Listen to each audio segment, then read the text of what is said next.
This is George's outdoor enclosure, and today we're going to have a little bit of an in-depth look at what I have done.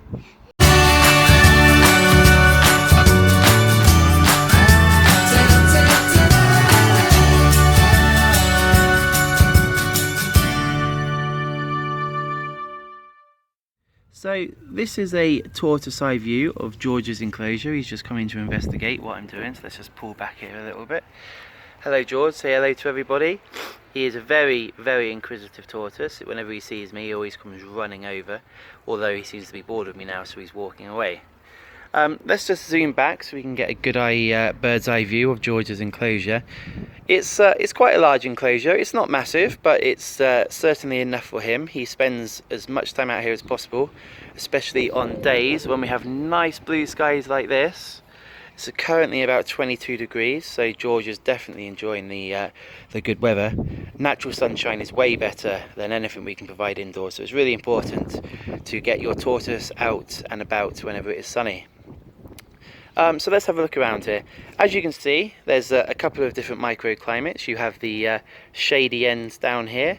He comes down here in the middle of the day, generally, to cool down when he's a bit too hot. This is also where I keep the water. The water is very important for tortoises. It's contrary to popular belief, they do need access to water at all times. Also, generally good practice to just keep an eye on the water, because the water can get quite dirty with them chomping in and out of it, and they generally wee and poo in it as well. So whenever you see it dirty, it's generally best to throw it out and replace it. What do we have here? We have some slates just here. The slates serve a couple of purposes. Oh, that's my son. Hi Ryan. The slates serve a couple of purposes. He can hide underneath them for a bit of shade, although generally he tends to like to walk over them. Walking over them helps him keep his claws short, his nails short, so you don't have to worry about those. And it also generally gives him a bit of better access to the sun, especially in the early morning, so he tends to go up there to sun himself a little bit more. He's also got some grasses back here that he can climb over. He generally tends to bury himself under those. I think the soil is generally a bit more damp under there, where they get a bit more of the shade, so it just helps with his thermoregulation a bit. We've got all sorts of plants in here for him just to graze on. I also feed him from when I go out on a walk. I pick weeds and stuff like that, but we'll do an episode on that another time. But in the enclosure itself, where's George? He's just over in that corner. You have cat grass that he's currently stomping through at the moment. I'm not too sure what this purple flower is, but I was assured it was tortoise safe when I first got it. I looked on the internet, although I can't remember the name now, so if anybody knows it, please put it in the comment section below. I'd love to know. We have some watercress. I think you can just see coming through the soil there, although George does tend to trample it down quite a lot. Here we have some, what is this? We have strawberry plants.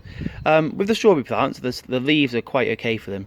The strawberries themselves, though, I generally tend to pick, because fruit in general is not good for tortoises. They can eat it without too much of a problem in small quantities, but I generally try and avoid it anyway, because it's certainly not necessary to their diets.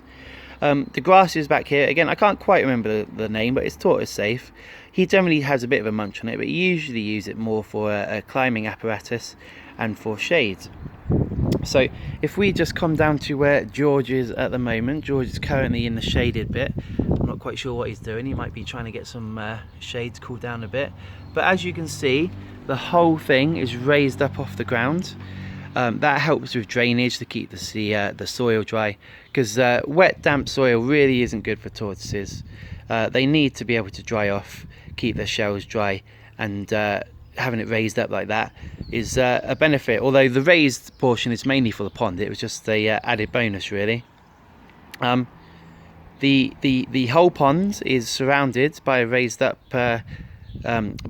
fence. The fence I bought from B&Q. It is generally quite smooth all over it. You can see, very smooth.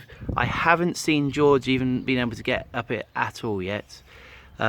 He gets his front claws on there, and there's just nothing for him to get any purchase on. So I'm quite satisfied he can't get out of there. And this is all the bendy sort that you'd usually use for flower beds. So I managed to bend it around the curve, so it fits quite nicely and just gives him a little bit more room to enjoy.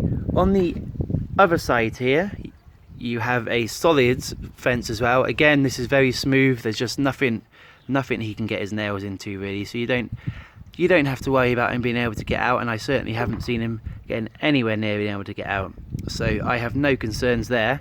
The only concerning parts are corners.